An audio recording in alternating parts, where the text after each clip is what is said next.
Donc pour terminer la journée, l'idée était et maintenant, hein, moi j'ai adoré l'idée qu'est-ce qu'on fait lundi matin. Donc là pour l'instant on va prendre les choses doucement. Ça va être et qu'est-ce qu'on fait maintenant. Donc à partir de la définition de ce travail, qu'est-ce que ça a remis en mouvement dans nos têtes, dans les vôtres, dans les nôtres, dans les têtes des experts.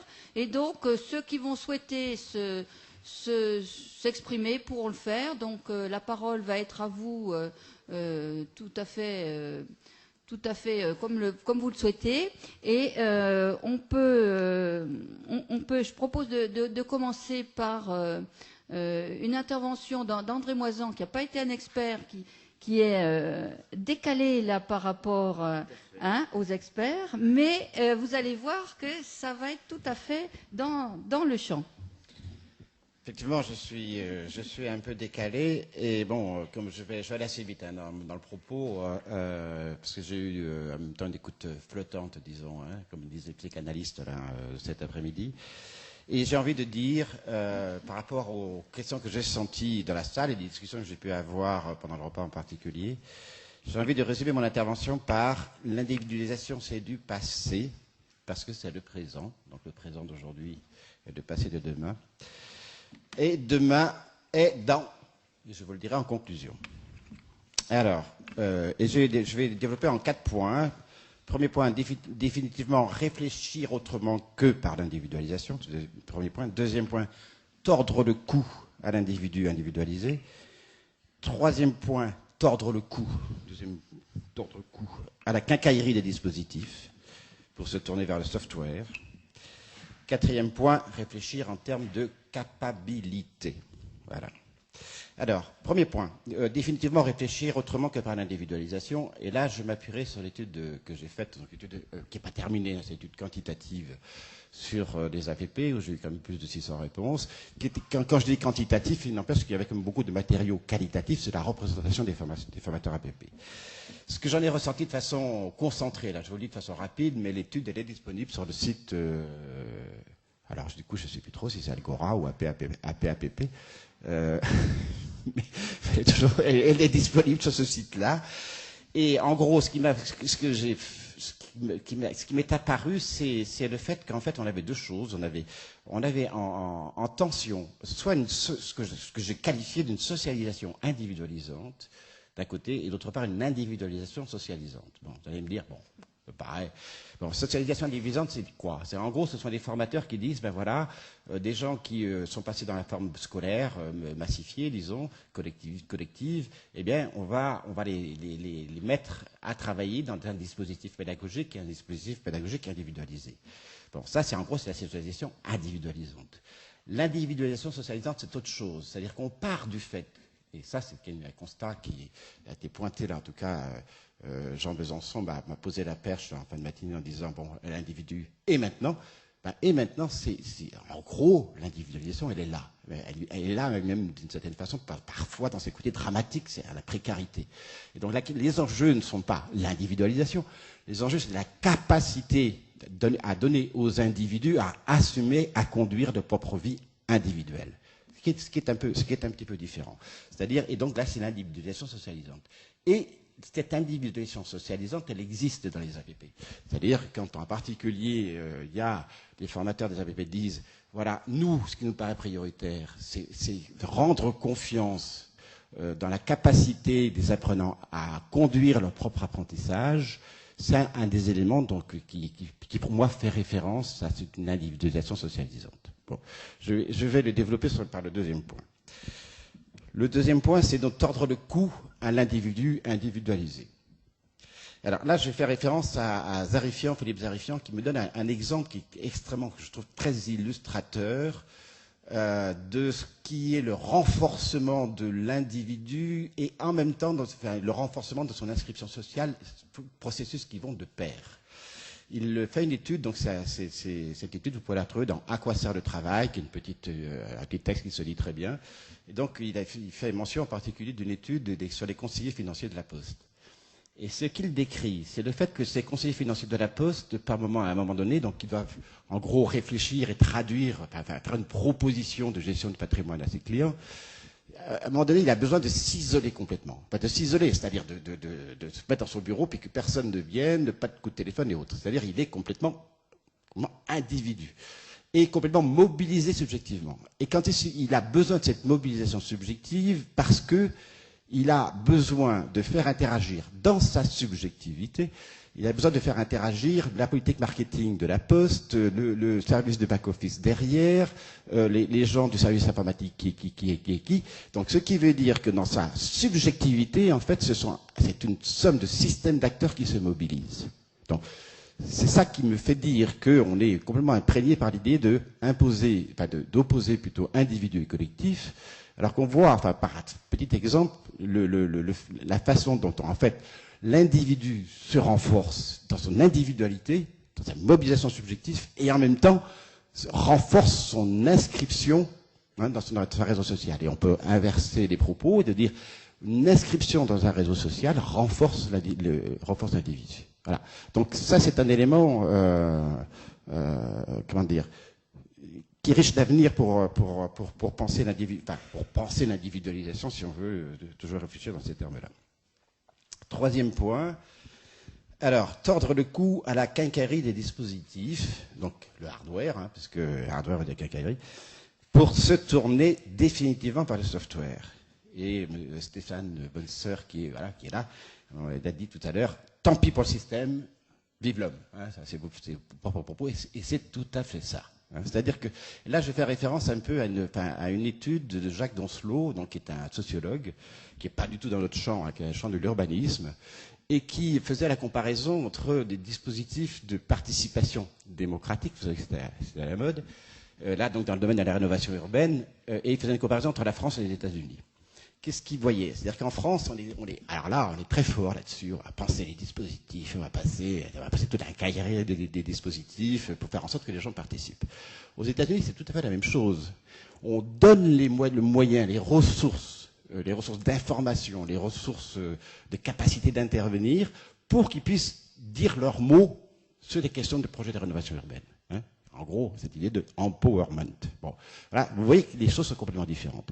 Bon, il faut voir que là, nous, vous savez qu'on a une tradition française, jacobine, les décrets, les lois, on pense à chaque fois qu'il faut faire quelque chose, qu'il y a une rénovation, un changement, on parle en termes de décrets-lois.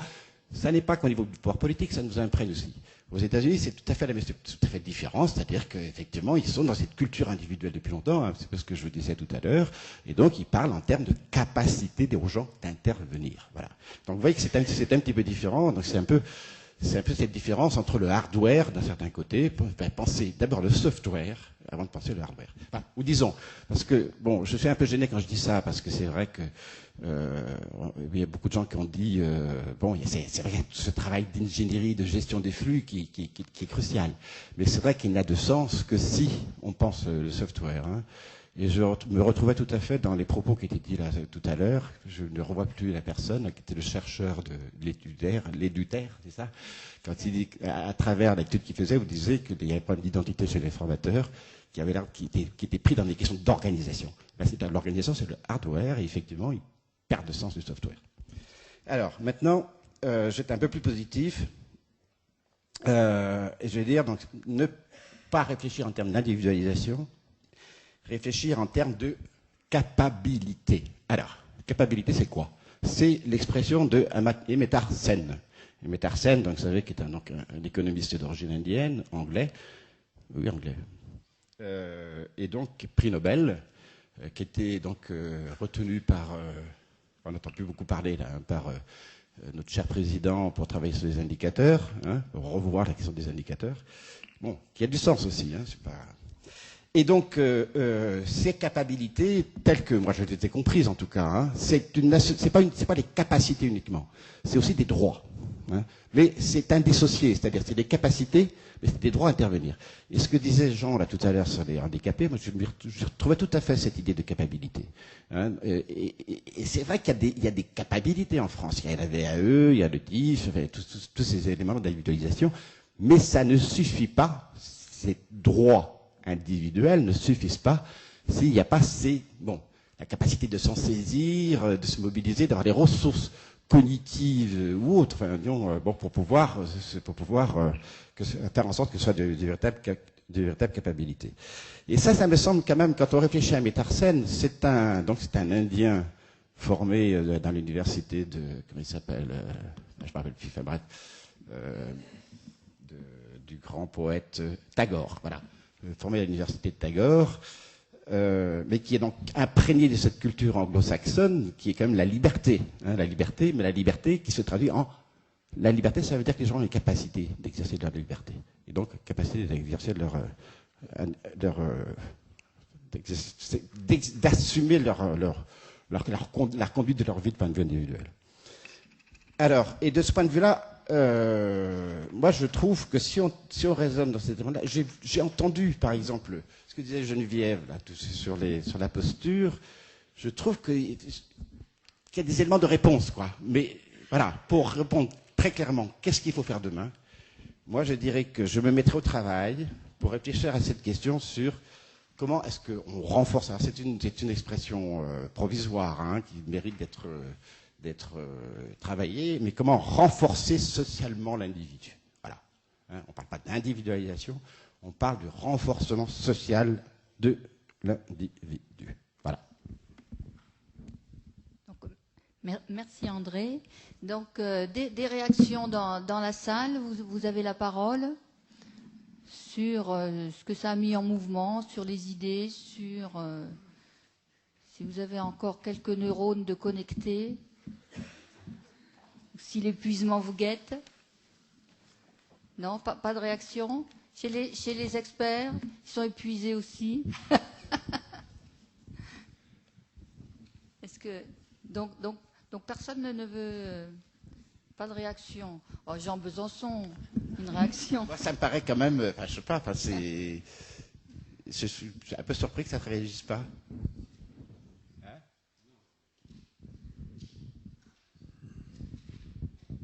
Ah si, des réactions. Oui, Martine David et Duterre. Oui, je trouve que ça fait écho un petit peu à ce que disait Patrick Mayen tout à l'heure quand il posait la question de savoir si l'autonomie c'était une condition préalable ou un but de la formation.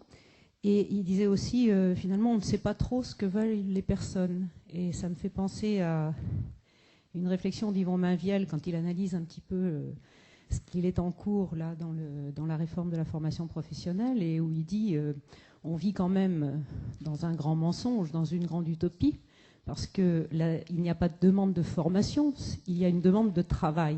Il n'y a pas de demande de formation. La demande de formation n'existe pas en soi. Alors comment on fait pour gérer ça?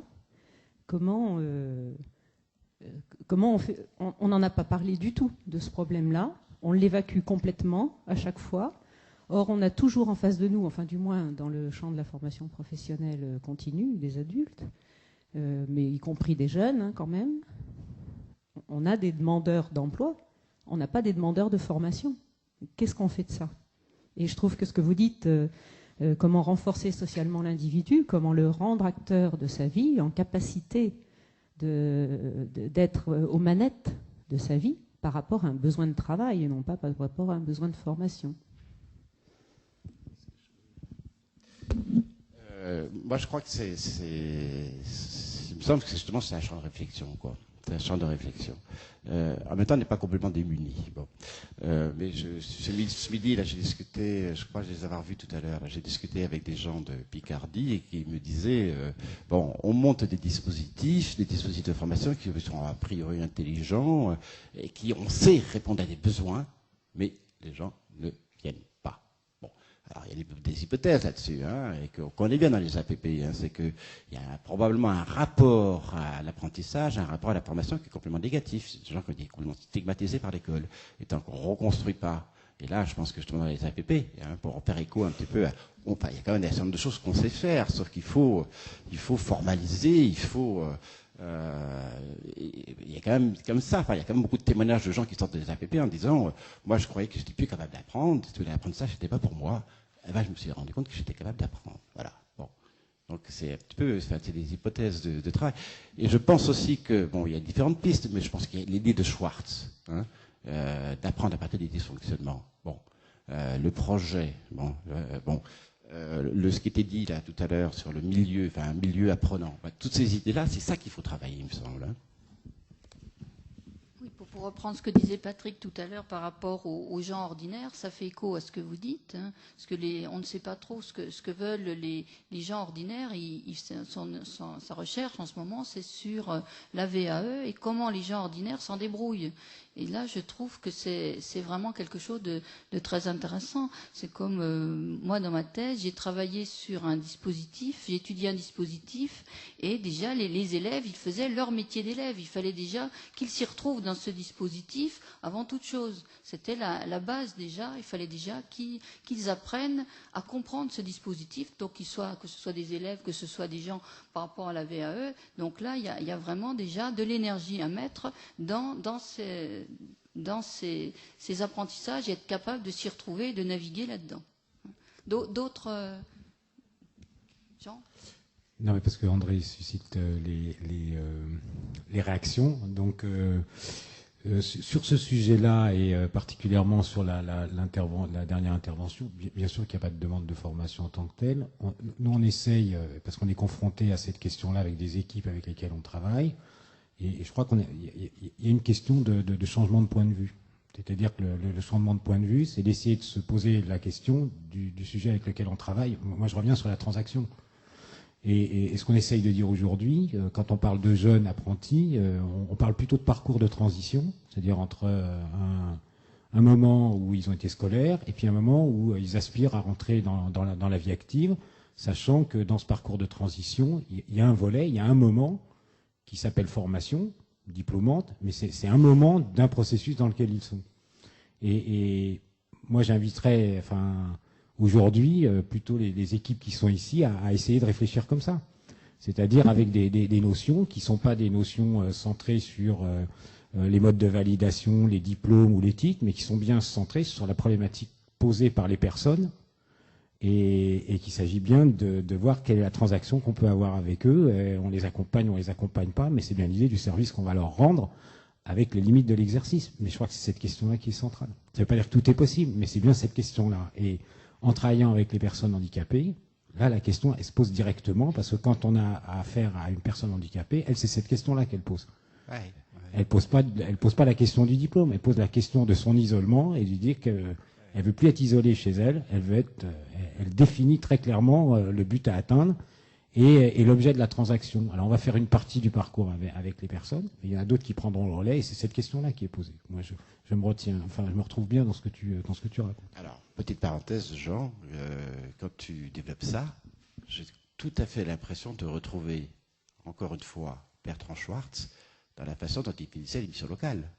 Hein, sur le fait que l'individu, il ne se décompose pas en formation, emploi, loisirs et autres. L'idée d'émission locale à l'origine, c'était ça, c'était de prendre le jeune dans sa globalité, hein, en tant qu'apprenant, en tant que vouloir du loisir, cherchant un logement, ayant des problèmes de santé, et autres et autres. Hein. Bon. Donc on a quand même pas mal de billes.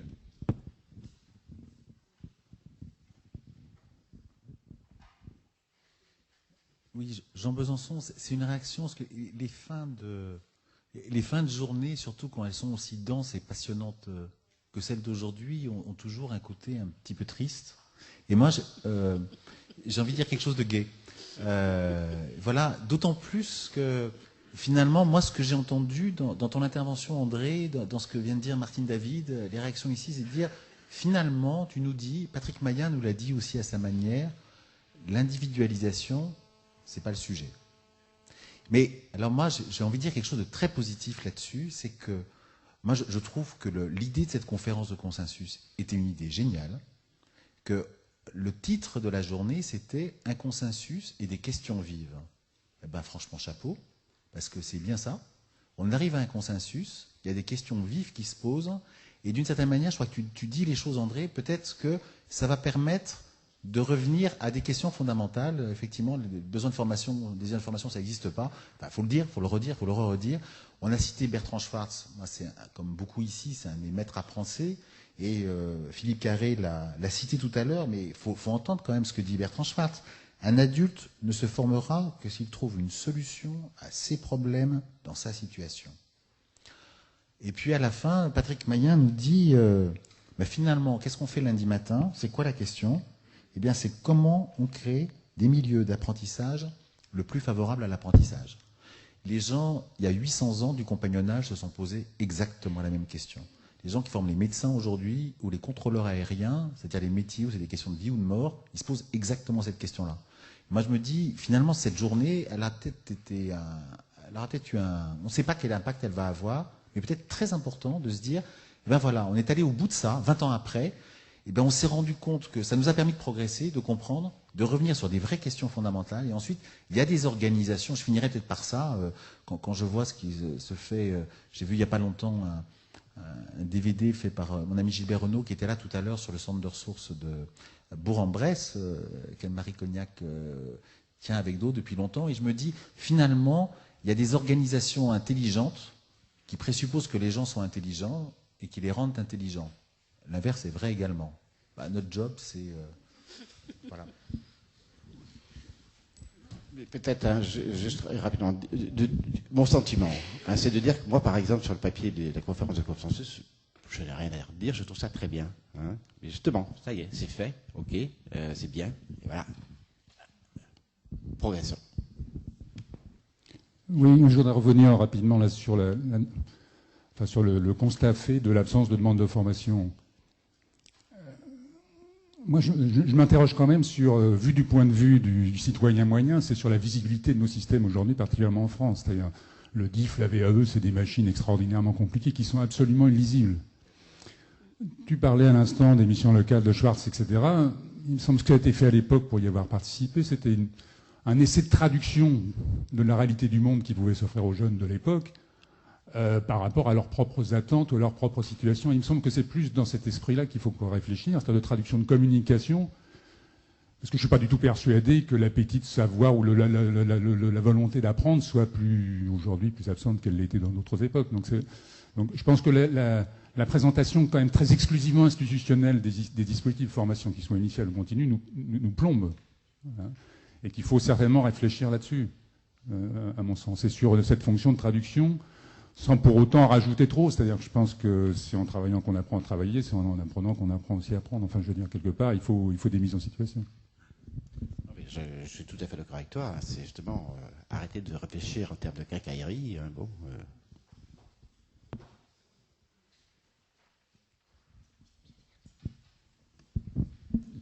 Alors moi, deux petits points. Et entre le moment où j'ai eu l'idée d'intervenir et puis maintenant, il s'est passé pas mal de choses. Mais je voudrais réagir à ton étonnement de la non-réaction. Alors je ne sais pas si ça s'adressait aux experts ou à la salle plus généralement, mais je crois que l'intention de ce que nous avons fait n'était pas en tout cas en ce qui me concerne, de faire la promotion de l'individualisation.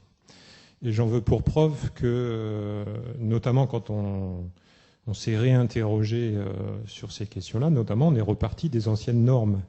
Et je crois que ce qu'on a essayé de faire, notamment, c'est de prendre nos responsabilités en main pour essayer de dire comment est-ce qu'on peut aborder un peu autrement les choses.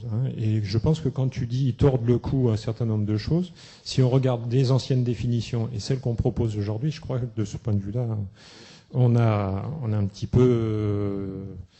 alors je ne sais pas si on va être lu, si on va être entendu, et si on pourra peser par rapport à ce qui se joue autour de ça, mais en tout cas, c'était ce qu'on a essayé de faire. L'autre point, alors je ne sais pas si mon idée sera explicite, mais sur l'absence de formation, ou en tout cas du rôle que la formation joue dans les enjeux sociaux et dans les rapports entre les individus et la société. Je voulais revenir un petit peu sur une des dernières phrases de la plaquette qui semblait avoir interrogé Philippe tout à l'heure.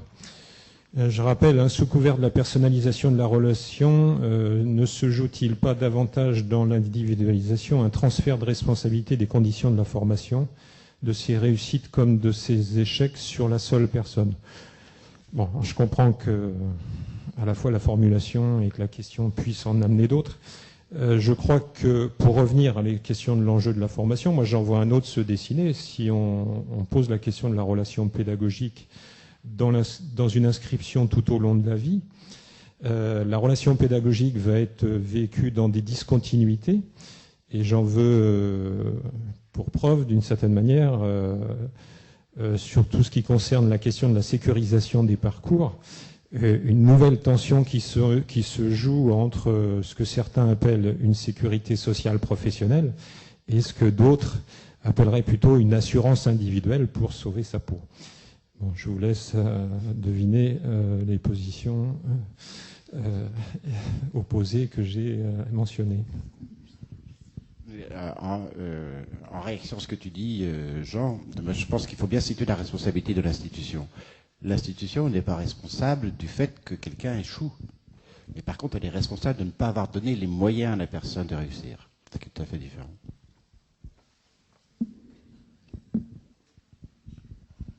Oui, une autre remarque sur les débats qui ont lieu cet après-midi, donc Patricia Andriot et Nézad et du Terre Ingénierie.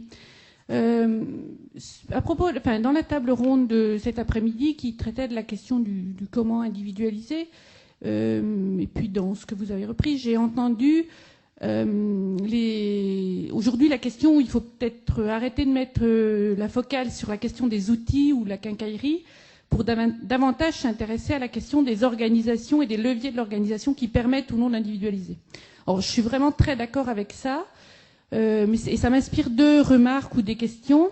La première remarque à propos des outils, c'est que si on peut dire aujourd'hui arrêtons de mettre la focale sur les outils, c'est parce que je pense qu'on dispose d'un certain nombre d'outils. Pour autant, il ne faudrait pas jeter le bébé avec l'eau du bain et il faudrait faire attention aux effets de balancier. C'est-à-dire pas se dire on a trop travaillé sur les outils, on ne s'intéresse plus du tout à ça. Ce sera à mon sens une erreur. Je pense qu'on a encore beaucoup à travailler non pas à créer des outils pour aider à l'individualisation, mais à rendre ces outils transparents pour l'utilisateur.